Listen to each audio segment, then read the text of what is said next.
अस्सलाम वालेकुम स्टूडेंट्स। आज का जो लेक्चर है हमारा वो सेंटर ऑफ द ग्रुप कि ग्रुप का सेंटर क्या होता है। तो फर्स्ट ऑफ ऑल हम पहले सबसे देखते हैं कि इसकी डेफिनेशन क्या है, फिर मज़ीद इसको डिस्क्राइब करते हैं। Let G be any group, G भी एक कोई भी ग्रुप हो सकता है। Centre of the G is denoted by G of G, इसको डिनोट किया जाता है जी ऑफ जी, यानी कि centre of G means centre of the group. Define इस तरीके से, G of G A belong to the G, A G equal to G for all G belong to the G, small G capital G से belong कर रहा है कि हर element जो है उसके लेफ्ट से अगर मल्टीप्लाई किया जाए या राइट से भी किया जाए तो वो सेम रहेगा। फॉर ऑल की कंडीशन यहाँ पे ज़्यादा स्ट्रिक्ट है कि फॉर ऑल नहीं होगा तो वो जो एलिमेंट है वो सेंटर ऑफ ग्रुप में नहीं जाएगा। ठीक है, हर एलिमेंट जी के हर एलिमेंट के साथ वो कम्यूट करे लेफ़्ट और राइट। ठीक है, तो एक एग्जांपल की हेल्प से इसे देख लेते हैं। जैसे मैंने Q8 एक ग्रुप लिया, Q8 is a non abelian group. क्या है हमारा? नॉन अबिलियन ग्रुप है, abelian group, non abelian group है तो इसका, और इसमें एलिमेंट्स 1 -1 आयोटा माइनस आयोटा जे माइनस जे के एंड माइनस के। अब इसका हमने क्या देखते हैं कि इसका सेंटर क्या आता है इस ग्रुप जी का। सबसे पहले हम देख लेते हैं एलिमेंट 1 को देखते हैं, क्या ये सेंटर में जाएगा या नहीं जाएगा। ठीक है, तो 1 को मल्टीप्लाई करवाया 1 के साथ ना, 1 नहीं आ गया, 1 को -1 के साथ करवाया, -1 है, चाहे आप लेफ़्ट से करवाएं चाहे आप राइट से करवाएं सेम आंसर। फिर आपने आयोटा के साथ करवाया, 1 को मल्टीप्लाई करवाया तो फिर भी हमारे पास लेफ़्ट राइट से कोई फ़र्क नहीं पड़ता। फिर माइनस आयोटा के साथ लेफ़्ट से करवाएं या राइट से करवाएं कोई फ़र्क नहीं पड़ता। इसी तरीके से जे के माइनस के साथ हम सारे के साथ करके तो फिर हम रिज़ल्ट्स पे पहुंचेंगे कि हमारा जो ए है 1 है वो किस में जाएगा, 1 belong to the centre of the G, क्योंकि हमने ये कहा है कि वो वाला एलिमेंट जी का सेंटर में जाएगा जो जी के हर एलिमेंट के साथ कम्यूट करे। जैसे 1 है सब के साथ कम्यूट कर रहा है, इसके साथ भी, इसके साथ भी, इसके साथ भी, सबके साथ कम्यूट कर रहा है, तो फिर हम कहेंगे जो 1 है वो किस में जा रहा है, सेंटर ऑफ द ग्रुप में जा रहा है। अब हम देखते हैं -1 को ये सेंटर ऑफ द ग्रुप में जाएगा या नहीं जाएगा। हम पहले ना इसको साथ साथ इधर लिखते जाते हैं कि Z जो है उसके सेंटर में कौन सा, D3 D4 हम ले रहे हैं, Q8 है सॉरी, तो हम क्या ले रहे हैं, इसमें हमारे पास 1 तो चला गया। अब हम देखते हैं -1 भी इसके सेंटर में चला जाएगा। क्यों? क्योंकि किसी भी एलिमेंट, हर एलिमेंट के साथ ये कम्यूट कर जाएगा। देखें -1 रखेंगे तो -1 ही रहेगा, चाहे आप लेफ़्ट से मल्टीप्लाई करवाएं सेम एज इट, जैसे हमने 1 को देखा है इसी तरीके से -1 को भी देख लें।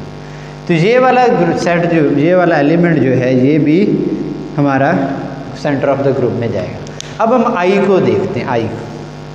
आई जब मल्टीप्लाई होगा 1 के साथ लेफ़्ट और राइट से तो कोई फ़र्क नहीं पड़ता, सेम आ जाता है। जब -1 के आई को जब हम आई के साथ ही करवाएंगे तो -1 आता है। चाहे आप इस तरीके से भी कर लें आई को, पहले आई सेम बात है, सेम एलिमेंट्स है, तो यही बात है, iota square is equal to -1। जब मसला कहाँ पे आएगा कि जब हम आई को जे के साथ मल्टीप्लाई करवाएं तो क्या आता है, लेकिन अगर जे पहले रखे के बाद में रखे तो वो तो माइनस के आता है। मीन्स दैट कि J not is equal to JI, तो किसी एक के साथ भी ये कम्यूट नहीं करेगा तो हम कह देंगे वो सेंटर ऑफ द ग्रुप में नहीं जाएगा।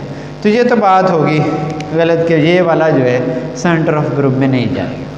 इसी तरीके से आप माइनस आयोटा को देख सकते हैं। अगर आप ये याद रख लें कि अगर एक जो हमारे पास आयोटा है तो उसका जो इन्वर्स है वो भी कभी भी उसके सेंटर में नहीं जाएगा। आयोटा नहीं है तो उसका इन्वर्स क्या है, माइनस आयोटा है, तो ये भी नहीं जाएगा। ठीक है, तो अब हम देख लेते हैं ये जे को देख लेते हैं। जे को तो जे देखें आप, जे को मल्टीप्लाई के साथ करवाएं तो हमारे पास आता है आई। अगर के पहले रखें और जे बाद में रखें तो फिर आता है माइनस आई।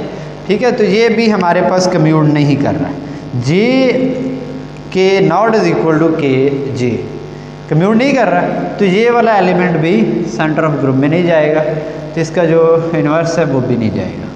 अब के को देख लेते हैं, के क्रॉस आई जो है वो जे आता है, जो कि इक्वल नहीं है आई क्रॉस जे के, बिकॉज आई क्रॉस जे के हमारे पास माइनस जे के बराबर है। तो मीन्स हम ये कह सकते हैं कि जे जो है not is equal to minus J. तो इसकी से ये पता चला कि जो के एलिमेंट है वो भी सेंटर ऑफ ग्रुप में नहीं जाएगा। ठीक है, तो कौन कौन से एलिमेंट्स जा रहे हैं, 1 एंड -1। तो मीन्स इसका आप बता सकते हैं कि centre of the quaternion group Q8 is 1 and -1। अब कुछ इसके रिजल्ट्स हैं वो देखते हैं। रिमार्क्स इस सूरत में, the centre of the group is abelian part of the group, कि जो सेंटर होता है आपका वो ग्रुप का एक अबिलियन पार्ट होता है। अबिलियंस क्या होता है, जिसमें कम्यूटेटिव लॉ होल्ड करे। जैसे हम अबिलियन ग्रुप पढ़ चुके हैं, वहाँ पे लेफ्ट ए बी एक इक्वल होता है हर एलिमेंट के लिए। तो ये भी हमारा एक ग्रुप में से जस्ट अबिलियन पार्ट सिर्फ होता है हमारा, जो सेंटर में जाता है। 1 और -1 एक अबिलियन पार्ट है, क्योंकि ये तो कम्यूट कर रहा है ना सबके साथ, तो इसलिए हम कह देंगे 1 and -1 is abelian part of this group quaternion, 1 and -1। Second one ये है कि the centre of the G is always non empty, कि हमारे पास और कोई ना कोई एलिमेंट आए ना आए, उस ग्रुप की आइडेंटिटी उसके सेंटर में ज़रूर जाएगी। जैसे इस ग्रुप में आप देखें 1 जो है इस ग्रुप की क्या है, आइडेंटिटी है। तो आइडेंटिटी की हम डेफिनेशन ही ये करते हैं, ये उसी वक्त एलिमेंट आइडेंटिटी कहलाता है जब हम कहते हैं कि 1 E एस्टेरिक A इक्वल हो A एस्टेरिक E और वो बराबर हो उसी एलिमेंट के। ये तो हम डेफिनेशन से कहते हैं कि वो लेफ़्ट और राइट साइड से कम्यूट करवाए तो वही एलिमेंट आए। ये तो उसकी डेफिनेशन में आ जाती है आइडेंटिटी, और कोई ना कोई एलिमेंट जाए ना जाए आइडेंटिटी लाजमी उसके सेंटर में जाएगा। तो ये बात की गई, ये कभी भी नॉन एम्प्टी नहीं होगा, कम अज़ कम उसकी आइडेंटिटी लाजमी सेंटर में जाएगी। ठीक है, अब हम देखते हैं तीसरा remark, centre of G is subgroup of G. तो हमारे पास जो भी किसी का ग्रुप का सेंटर आएगा वो एक सब ग्रुप होगा उसका। ठीक है, ये नहीं होगा जैसे हम देखते हैं इसका सब ग्रुप निकालते हैं तो 1 और -1 इसका एक सब ग्रुप है, तो वही हमारा क्या है, सेंटर ऑफ द ग्रुप है। तो ये एक इम्पॉर्टेंट रिमार्क है कि centre of the G is the subgroup of G. G का क्या है, सब ग्रुप है। अब हम देखते हैं अगर सेट हो, हमारे पास ये तो था ना नॉन अबिलियन ग्रुप था, अगर हमारे पास अबिलियन ग्रुप हो तो अबिलियन के लिए क्या होता है कि हर एलिमेंट कम्यूट करता है, तो वो ऑटोमेटिकली आपकी ट्रिवियली सेंटर ऑफ द ग्रुप की जो डेफिनेशन है वो उसको होल्ड कर जाएगा। तो उसका पूरे का पूरा ग्रुप सेंटर ऑफ द जी में चला जाएगा। बिकॉज अगर आप लेते हैं एक जी लेते हैं ग्रुप, आप कहते हैं 1 -1 माइनस अयोटा प्लस का और माइनस अयोटा, इसे हम कहते हैं 4/4 रूट ऑफ यूनिटी। तो ये एक अबिलियन ग्रुप है, तो इसके सेंटर में ये पूरे का पूरा क्या आएगा, ग्रुप ही आ जाएगा। इसका जो सेंटर ऑफ जी है वो इसके बराबर ही आ जाएगा, क्योंकि खुद ही वो अबिलियन ग्रुप है। ये देखें ना, ये सेंटर ऑफ ग्रुप कहते हैं अबिलियन पार्ट, ये तो पूरे का पूरा खुद ही अबिलियन है, तो ये पूरे का पूरा किस में चला जाएगा, सेंटर ऑफ द ग्रुप में चला जाएगा। तो उसको चेक करने की ज़रूरत भी नहीं, चेक भी कर लें तो सारी चीज़ें होल्ड कर रही हैं, उसकी सारी एलिमेंट्स कम्यूट कर रहे हैं तो हम कह रहे हैं ना अबिलियन है। तो इसी वजह से वो वाला पूरे का पूरा ग्रुप उसके बराबर आ जाएगा सेंटर ऑफ द ग्रुप के। अब हम देखते हैं कि ऐसी example D3 dihedral group, previous lecture में हमने देखा कि डाइहाइड्रल ग्रुप होता क्या है। अब हम देखते हैं D3 का ये एक नॉन अबिलियन ग्रुप है। कौन सा, नॉन अबिलियन ग्रुप है। तो इसका सेंटर देखते हैं। अब अबिलियन के लिए तो ट्रिवियली रिजल्ट आएगा उसके बराबर, नॉन अबिलियन का हम फाइंड करते हैं, देखते हैं। वन देखते हैं, वन क्या है, इस ग्रुप की क्या है, आइडेंटिटी है, उसे चेक करने की ज़रूरत ही नहीं है। तो वो सबके साथ कम्यूट करेगा तो हम कह सकते हैं ना आइडेंटिटी है। ग्रुप पहले आता है, उसके बाद हम कहते हैं उसके सेंटर्स के ऊपर आते हैं, ठीक है। तो वन तो ऑटोमेटिकली जाएगा उसके सेंटर में, ठीक है। ए को देखते हैं, ए जाएगा कि नहीं। ए देखें, ए को मल्टीप्लाई करवाया बी के साथ, तो जब बी पहले रखें ए बाद में रखें बराबर नहीं होता। तो ये हम जानते हैं कि यहाँ पे जो ए बी है इस ग्रुप में वो क्या है, B A is equal to A square B के बराबर है। तो मीन्स नॉट कम्यूट नहीं कर रहा है। तो अगर ये कम्यूट नहीं कर रहा, बिकॉज यहाँ पे लिखा भी हुआ है कि बी ए इक्वल होता है बी ए स्क्वायर बी के, तो मीन्स के जो ए है वो सेंटर में नहीं जाएगा। जी जो है सेंटर जो है उसमें ए नहीं जाएगा। इसके बाद हम देखते हैं ए स्क्वायर को, किसी एक के साथ भी होल्ड ना करे तो बाकियों को चेक करने की ज़रूरत नहीं है। A square B not is equal to B square A, क्यों, बी स्क्वायर ए जो है वो किसके बराबर है, ए बी के बराबर है, ठीक है। तो बराबर नहीं आए ना कम्यूट करवाने से, तो इसका मतलब ये हुआ कि ए स्क्वायर भी इसके सेंटर में नहीं जाएगा, सेंटर में नहीं जाएगा। देन अब हम देखते हैं ये वाले एलिमेंट्स, ये वाले, ये देखिए ए बी को देख रहे हैं। A B not is equal to A पहले रखें और ए बी बाद में रखें। दो एलिमेंट्स हैं ना हमारे पास, एक ये है और एक ये और एक ये है, ठीक है। तो इसमें आप देखें कि आपके पास क्या आ रहा है कि ए बी ए और पहले ए रखें फिर बाद में ए बी रखें, ए स्क्वायर बी हो गया। A square B not is equal to A B A के, तो इसका मतलब ये हुआ कि हमारे पास ए बी जो है वो भी सेंटर ऑफ ग्रुप में नहीं जाएगा, ठीक है। अब हम देखते हैं, इसको देखते हैं, चेक करते हैं ये जाएगा कि नहीं। ए स्क्वायर बी और ए के साथ मल्टीप्लाई करवाया, फिर हमने ए को पहले रखा और बी को दूसरे एलिमेंट को बाद में रखा, ठीक है। तो इसको आप एवेलुएट करते हैं तो यहाँ पे आपके पास ए स्क्वायर बी किसके बराबर था, हम पीछे देख चुके हैं, वो था ए बी के। ए बी यहाँ वैल्यूज पुट की तो उसको एवेलुएट करें तो वो तो आ जाता है हमारे पास बी।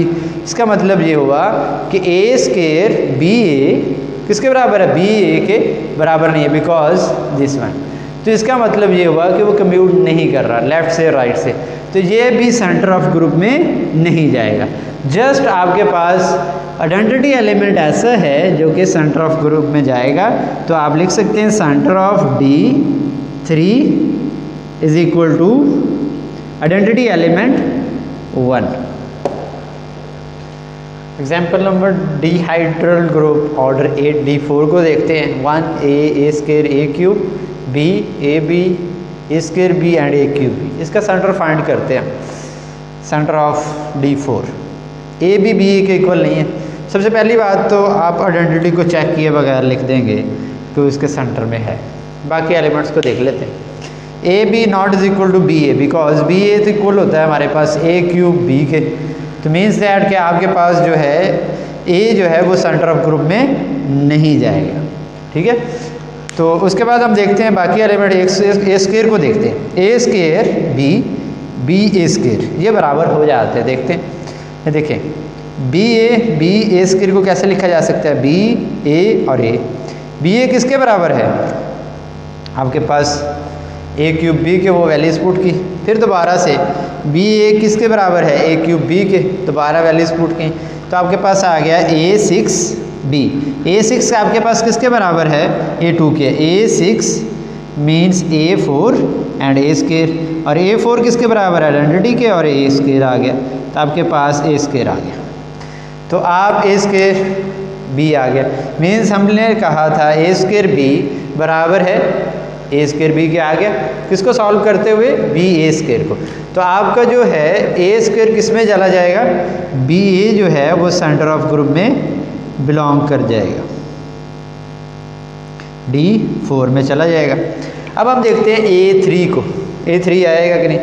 A3 हम देख रहे हैं ए स्क्वायर बी को देख लें, A3 भी नहीं जाएगा। तो ए स्क्वायर बी को देखें आप तो क्या आते हैं, पहले ए स्क्वायर पहले रखें और सभी के साथ चेक कर रहे हैं ना ए स्क्वायर्स को। तो ए स्क्वायर के साथ, इसके साथ तो ये होल्ड कर गया। अब इसके साथ देखते हैं ए स्क्वायर ए बी के साथ देखते हैं। फॉर ऑल की कंडीशन होती है ना, हर एलिमेंट के साथ करें। तो ए भी बाद में रखा। तो यहाँ पे फिर इसको सॉल्व करते करते हमारे पास ये बराबर आ जाता है ए स्क्वायर ए बी के ए स्क्वायर ए बी के बराबर आ गए। तो मीन्स दैट कि ये सेंटर ऑफ ग्रुप में अभी भी हम नहीं कह सकते। अब बाकी एलिमेंट्स को चेक करें। ए स्क्वायर को ए स्क्वायर बी के साथ करवाएं, वो भी इक्वल आ जाते हैं। ए स्क्वायर ए क्यूब बी के साथ करवाएं, वो भी बराबर आते हैं। तो जब सबके साथ वो कम्यूट करेगा तो फिर हम कहेंगे कि वो उसके सेंटर ऑफ ग्रुप में जाएगा। ठीक है, अब बाकी एलिमेंट्स को देखते हैं। बाकी एलिमेंट्स क्या हैं? हमारे पास ए क्यूब है। ए क्यूब के लिए आप चेक कर लें, A cube B not is equal to B cube A, because B cube A जो है वो आपके किसके बराबर है? मीन्स आप चलते जाएं तो ये आपके पास आ जाएगा ए पावर 9 एंड बी, और आपके पास ये किसके बराबर है? A4 A8 लिख दें, ए बी लिख दें, तो ये आपके पास आ जाएगा ए बी। तो ये किसके बराबर आया आपके पास? ए बी के बराबर आ गया। जिसमें not is equal to A cube B not is equal to B A B के बराबर नहीं है, तो ये भी सेंटर ऑफ ग्रुप में नहीं जाएगा। बाकी एलिमेंट्स को चेक कर लें, बी को देख लें। बी ए पहली कंडीशंस फुलफिल नहीं हो रही कि A B not is equal to B A के बराबर नहीं है, क्योंकि हमारे पास जो है बी ए किसके बराबर है? ए क्यूब बी के बराबर है। तो मीन्स दैट बी भी इसके सेंटर ऑफ ग्रुप में नहीं जाएगा। आप बाकी एलिमेंट्स को भी देख सकते हैं, ये भी नहीं जाएगा, ये भी नहीं इसके सेंटर में होगा, ये भी नहीं होगा। ठीक है, तो इसके जो सेंटर में चीज़ें जाएंगी वो आपके पास जी ऑफ डी 4 आपके पास आएगा, एक आइडेंटिटी एलिमेंट, और दूसरा हमने देखा क्या था? ए स्क्वायर ए स्क्वायर, इसका सेंटर आ जाएगा। ठीक है, अब हम ना ये तो हमने एक पूरा एक वे के साथ इसको चेक किया। इसका एक शॉर्ट ट्रिक भी है कि आप शॉर्ट बहुत ही जल्द इसको आंसर दे सकें। इसका शॉर्ट ट्रिक की मदद से अगर सेंटर आप बताना चाहते हैं, सेंटर ऑफ डी एन, ठीक है, उसके सेंटर में जस्ट आइडेंटिटी जाएगी अगर ये वाला जो n है ये क्या हो? इफ़ अगर n क्या हो? ऑड हो। ठीक है, और यहाँ पे एलिमेंट है, मीन्स अगर 3 है तो उसके एलिमेंट 6 होंगे, तो उसमें जस्ट उसके आइडेंटिटी एलिमेंट उसका सेंटर में आएगा, अदरवाइज नहीं। ठीक है, अगर सेंटर ऑफ आप फाइंड कर रहे हैं डी एन, और वो उसमें आएगा आपके पास एक आइडेंटिटी आएगी और a की पावर n/2, अगर आपके पास n क्या हो? इवन हो। क्या हो? इवन हो। 2 एलिमेंट्स आएंगे आपके पास। जैसे हम एग्जाम्पल में भी देख सकते हैं कि आपके पास D3 था, ये क्या था? आपके पास ऑड था, तो उसमें जस्ट आइडेंटिटी एलिमेंट उसके सेंटर में आया था। और ये देख लें D4 है, क्या था? हमारे पास इवन है। तो ये आप कैसे फाइंड करेंगे? इवन के लिए ये फार्मूला है आपके पास कि आप कैसे, एक तो आइडेंटिटी एलिमेंट है, दूसरा ए एन क्या है? 4, वो एलिमेंट बताना है ना, n4 है बाय 2 एंड दिस, तो आपके पास आ गया e एंड ए स्क्वायर। तो हम जब मैथमेटिकली तौर पे हमने पूरा सॉल्व भी किया तो हमारे पास ग्रुप इसकी जो हमारे पास सेंटर क्या आया था, वो यही 2 एलिमेंट्स आए थे, ये वाले 2, ये ए और ए स्क्वायर और 1 आया था। तो इस मेथड से भी आप इसको एवेलुएट कर सकते हैं शॉर्ट ट्रिक की मदद से। तो नेक्स्ट लेक्चर में हम इसके बाद इसका नेक्स्ट स्टेप जो है हमारी डेफिनेशन होगी, सेंट्रलाइज़र क्या होता है और नॉर्मलाइज़र क्या होता है। तो इंशाल्लाह हम नेक्स्ट वीडियो में मिलते हैं सेंट्रलाइज़र और नॉर्मलाइज़र के साथ। अल्लाह हाफिज़।